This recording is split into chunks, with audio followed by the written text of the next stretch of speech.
Good morning, all of you. Good morning. இன்னைக்கு குரலின் குரல்ல உங்களுக்கு எல்லாம் ரொம்ப தேவையான குரலை தான் நான் எடுத்துட்டு வருவேன்னு உங்களுக்கு தெரியும் இல்லையா? அது மாதிரி இன்னைக்கும் நான் எடுத்துட்டு வந்திருக்கிற குரல் பாத்தீங்கன்னா ரொம்ப உங்களுக்கு எல்லாம் நல்லா தெரிந்த குரல் தான். நன்றி மறப்பது நன்றல்ல. வெரி குட், நல்ல குரல் தானே. சோ இப்ப வாழ்க்கையில நம்ம நிறைய பேருக்கு பிரச்சனை வர்றதே காரணம் என்னன்னா, தேவையில்லாத விஷயங்களை மண்டையில வச்சுக்கிட்டு குழப்பிக்கிட்டு உட்கார்ந்து இருக்கிறதுனாலதான் பல்வேறு பிரச்சனைகள்லாம் வெளியே அரைஸ் ஆகுது. நன்றி மறப்பது நன்றன்று, நன்றல்லது அன்றே மறப்பதுன்னா, நல்ல விஷயங்களை மட்டும் நம்ம மைண்ட்ல, நம்ம மனசுல, நம்ம மூளையில நம்ம தேக்கி வைக்கணும். அப்படி நல்லது இல்லாத விஷயங்கள் அப்படின்னா அதையெல்லாம் த்ரோ பண்ணிடணும். இப்ப நம்ம வீடு இருக்கு, வீட்டுல குப்பை கிடக்கு, குப்பை கண்டிப்பா இருக்குமா இல்லையா? வீடுன்னு இருந்தா குப்பை இருக்கும், குப்பை இல்லாத வீடு இல்லை இல்லையா? அந்த குப்பையை நம்ம அப்படியே அழகு பார்த்துக்கிட்டே இருப்போமா? என்ன பண்ணுவோம்? அந்த குப்பையெல்லாம் அழகா கூட்டி பெருக்கி எடுத்து நம்ம டஸ்ட்பின்ல போட்டு அதை ஒதுங்க வைப்போம், அழகுபடுத்துவோம், வீட்டை கிளீனா ஆக்குவோம், அப்படிதானே? அப்ப நம்ம மைண்டை நம்ம டெய்லி கிளீன் பண்ணணுமா இல்லையா? எப்படி கிளீன் பண்ணலாம்? அப்ப முதல்ல நமக்கு தெரியணும் எதெல்லாம் நம்மளுக்கு தேவையில்லாத எண்ணங்கள், எதெல்லாம் நல்லது இல்லாத விஷயங்கள் அப்படின்னு உனக்கு தெரியணும். இப்போ உனக்கு இப்ப நீ இப்ப 7வது 8வது 9வது 10வது படிக்கிற பிள்ளைங்க, உங்களுக்கு தெரியுமா தெரியாதா எதெல்லாம் நல்லது எதெல்லாம் கெட்டதுன்னு? தெரியுமா தெரியாதா? தெரியுமா? எதெல்லாம் கெட்டது? நம்ம வகுப்புல கொஞ்சம் ஆசிரியர் வரதுக்கு நேரம் கொஞ்சம் தாமதம் ஆனாலும் உடனே நம்ம சேட்டையை ஆரம்பிக்கிறது, சரியா? வீட்டு பாடம் செஞ்சுட்டு வர சொல்றாங்க, அதை உடனே செய்து கொண்டு வராமல் வருவது, அதுக்கு நொண்டி சாக்குகள் சொல்றது, அது சரியா?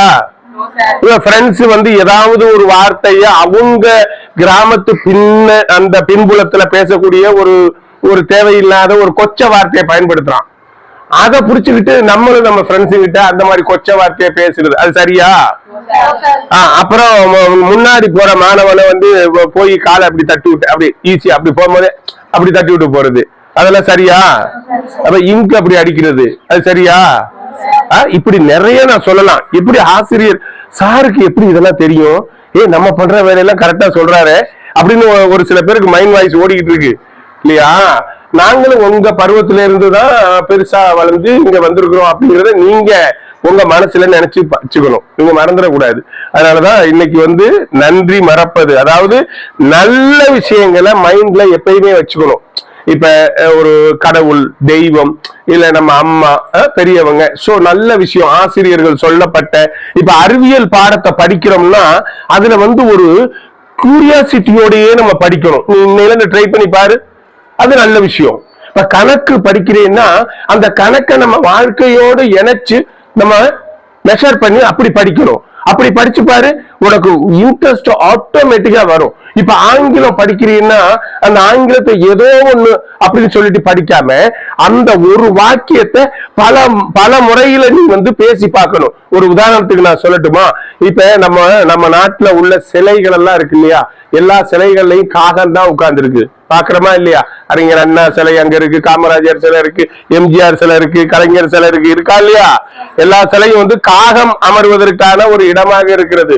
அதான் வாலி ரொம்ப அருமையா தன்னுடைய கவிதையில எழுதினாராம், முன்னாள் முதலமைச்சர் கலைஞரை வாழ்த்தி, ஊரெல்லாம் காகம் அமைவதற்கு சிலை வடிக்கின்றார்கள், ஆனால் நீ ஒருவன் தான் மேகம் அமர்வதற்கு சிலை வடித்திருக்கிறார், வள்ளுவர் சிலையை. சோ எவ்வளவு அற்புதமா இருக்குது இல்லையா? அதை கேட்கறது எப்படி இருக்கு? இப்படிதான் நீங்க செய்யுள படிக்கணும். எப்படி சொல்றாரா?